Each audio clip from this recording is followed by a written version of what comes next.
Observasi sistematis. Apa sih observasi itu? Observasi adalah metode pengumpulan yang dilakukan secara terencana, terstruktur, dan mengikuti prosedur yang telah diterapkan sebelumnya. Sederhananya seperti pengamatan yang dilakukan dengan sangat hati-hati dan mengikuti langkah-langkah tertentu untuk mendapatkan hasil yang akurat dan dapat diandalkan. Ada pula ciri-ciri observasi sistematis, yaitu seperti terencana.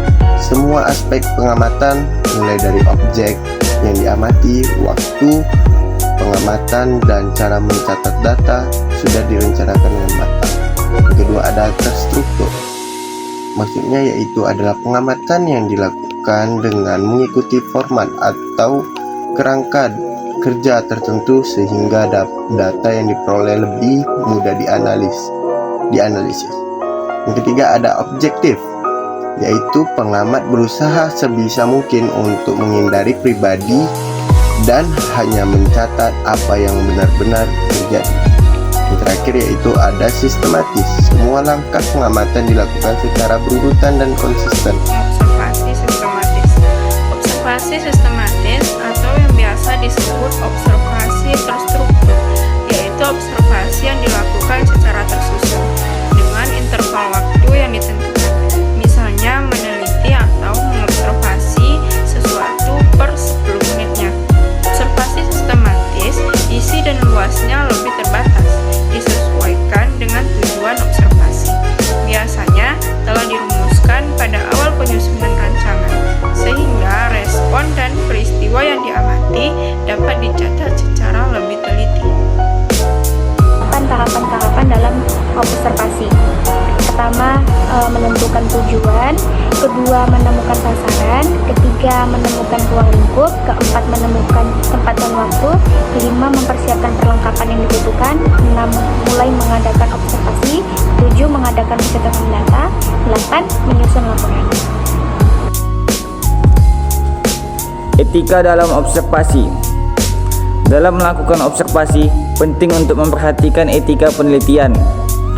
Beberapa prinsip etika yang perlu diperhatikan antara lain: informed consent. Subjek yang diamati harus diberikan informat yang cukup tentang tujuan observasi, prosedur observasi, dan penggunaan data yang dikumpulkan. Subjek juga harus diberikan kesempatan untuk menolak atau menarik diri dari observasi. Confidentiality. Data yang dikumpulkan harus dijaga kerahasiaannya. Identitas subjek tidak boleh diungkapkan tanpa izin dari subjek non-maleficence. Observasi tidak boleh membahayakan atau merugikan subjek secara fisik, psikologis, atau sosial. Kelebihan dan kelemahan dari observasi. Yang pertama, kelebihan observasi.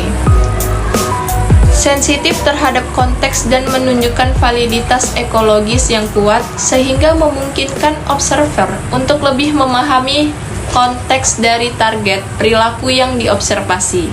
Yang kedua, observer menjadi lebih terbuka dan mampu membuat kesimpulan umum berdasarkan data-data yang ditemukan di lapangan.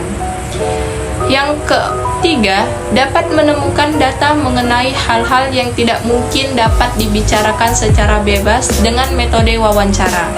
Yang keempat, memberikan kesempatan untuk cross-check hasil wawancara yang bisa jadi berupa opini dengan situasi senyatanya di lapangan. Dan yang kelima, kondisi lapangan yang bisa saja kurang terprediksi dapat memberikan data baru sebagai masukan yang seringkali tidak dibuatkan dari metode pengambilan data lainnya. Selanjutnya, kelemahan dari observasi. Yang pertama, kurangnya kontrol dalam proses observasi naturalistik dapat membuat data yang dihasilkan menjadi kurang bermanfaat. Yang kedua, beresiko menemui sejumlah kesulitan dalam proses pengukuran seperti jumlah sampel yang kecil serta waktu kemunculan perilaku yang tidak selalu bisa diprediksi. Yang ketiga, mendapatkan akses pengambilan data pada tema-tema tertentu. Contohnya, kehidupan pribadi atau yang dipandang sebagai aib. Dan yang ketiga, perlunya waktu persiapan yang lama serta tenaga yang lebih besar dalam pelaksanaannya. Apa yang dimaksud dengan event sampling?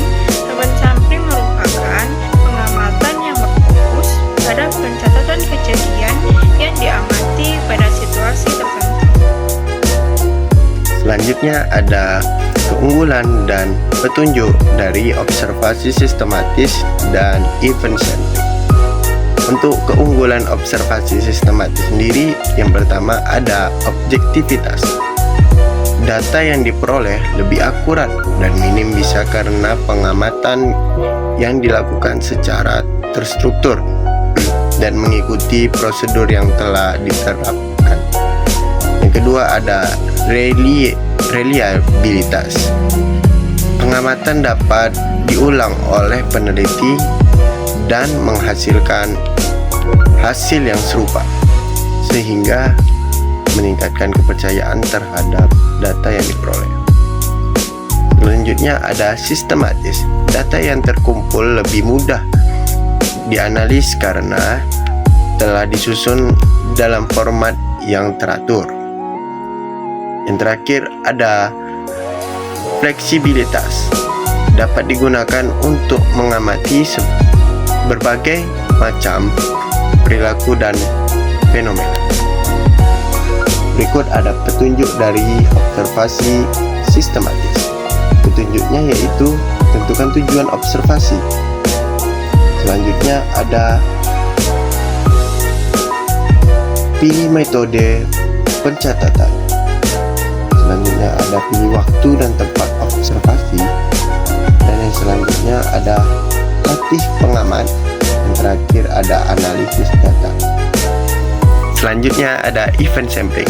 Keunggulan dari event sampling sendiri, yang pertama ada fokus pada perilaku spesifik.